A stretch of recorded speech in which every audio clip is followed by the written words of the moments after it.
Assalamualaikum warahmatullahi wabarakatuh.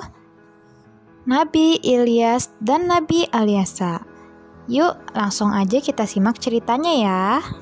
Jadi teman-teman, Nabi Ilyas adalah keturunan keempat Nabi Harun.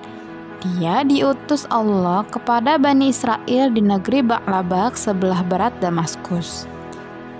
Nabi Ilyas mengajak mereka kembali kepada agama tauhid dan meninggalkan penyembahan berhala yang dinamakan Ba'lan.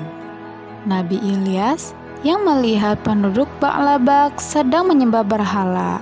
Kemudian ia bertanya, "Wahai penduduk Ba'labak, mengapa kalian tidak bertakwa? Pantaskah kalian menyembah Ba'lan dan meninggalkan Allah sebaik-baiknya pencipta?" Raja Ba'labak menjawab pertanyaan Nabi Ilyas. "Cukup, hentikan ocehanmu Ilyas. Pergi dari sini, cepat." "Ya, orang itu memang menyebalkan. Dia selalu ikut campur urusan kita," ucap para penduduk Ba'labak. Kemudian Nabi Ilyas dengan rasa sedih berdoa kepada Allah Subhanahu wa Ta'ala. "Ya Allah, sesungguhnya tanpa lelah aku mengajak kaumku, penduduk Ba'labak, untuk menyembah dan taat kepadamu. Tapi mereka tetap saja ingkar. Oleh karena itu, cabut saja kenikmatan yang telah Engkau berikan kepada mereka selama ini." Wilayah Ba'labak pun ditimpa kekeringan. Kemudian penduduk Ba'labak merasa kebingungan dengan kekeringan yang terjadi di daerah mereka. "Sudah berbulan-bulan kita kekeringan. Apa ini azab atau kutukan yang pernah dibilang oleh Ilyas?" tanya salah seorang penduduk Ba'labak. "Bisa jadi begitu," jawab yang lain. "Kalau begitu, kita cari Ilyas, lalu kita beri dia pelajaran," ucap yang lain. "Setuju," yang lain pun menjawab. Mengetahui rencana pembunuhan terhadap dirinya, Nabi Ilyas bergegas bersembunyi. Dia pergi ke daerah terpencil untuk menjauh dari kaumnya. Lalu Nabi Ilyas memasuki rumah kosong tak berpenghuni. Di sana Allah sediakan roti dan minuman. "Alhamdulillah, terima kasih ya Allah atas semua nikmat yang Engkau berikan kepadaku," ucap syukur Nabi Ilyas. Selanjutnya, Nabi Ilyas terus berpindah-pindah tempat hingga sampailah dia di sebuah rumah.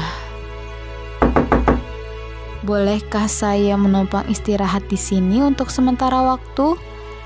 tanya Nabi Ilyas kepada wanita paruh baya. "Tentu saja boleh, silahkan masuk Tuan," jawab wanita paruh baya tersebut. Di dalam rumah, tampak seorang anak muda terbaring lemah. "Siapa dia? Apakah dia sedang sakit?" tanya Nabi Ilyas. "Iya Tuan, dia sudah sakit selama bertahun-tahun. Dia Alyasa, putraku satu-satunya," jawab wanita paruh baya itu.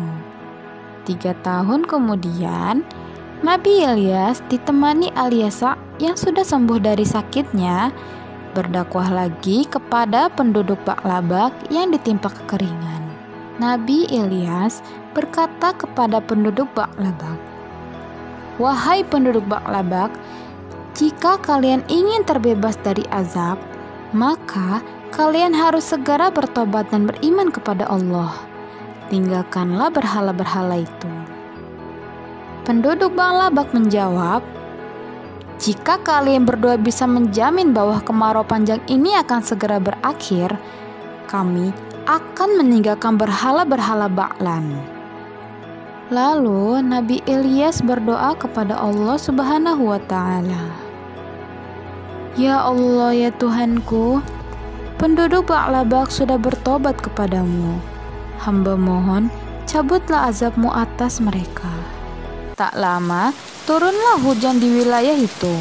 Penduduk lalu membakar berhala-berhala. Mereka beriman kepada Nabi Ilyas.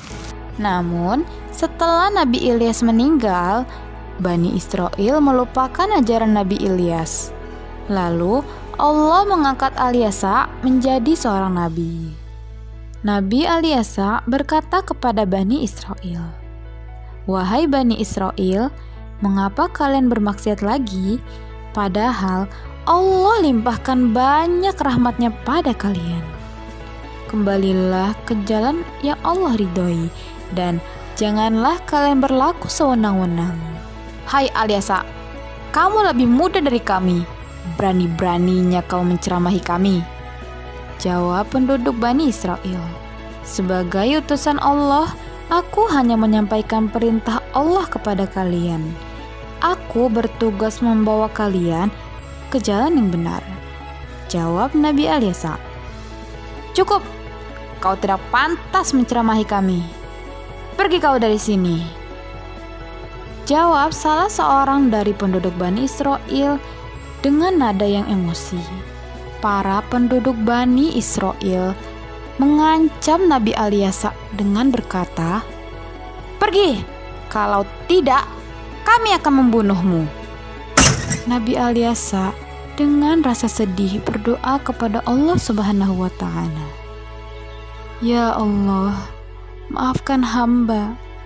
Hamba sudah tidak mampu lagi bertahan untuk menyampaikan ajaran dan firman-firman-Mu kepada Bani Israel." Karena keselamatannya terancam, Nabi Alyasa pun pergi.